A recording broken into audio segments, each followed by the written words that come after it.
or bring our father back home.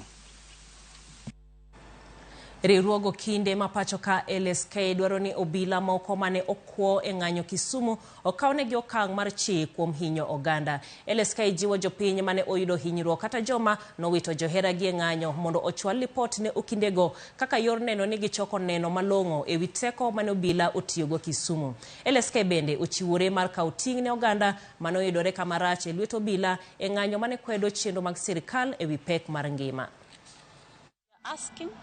That the government of Kisumu, the governor of Kisumu County, the cabinet secretary of interior, the office of the director of ODPP and the various stakeholders inclusive of non-governmental organizations, first and foremost apprehend all police involved in arbitrary use of force, and secondly, alongside us in the quest for justice for all victims and their families,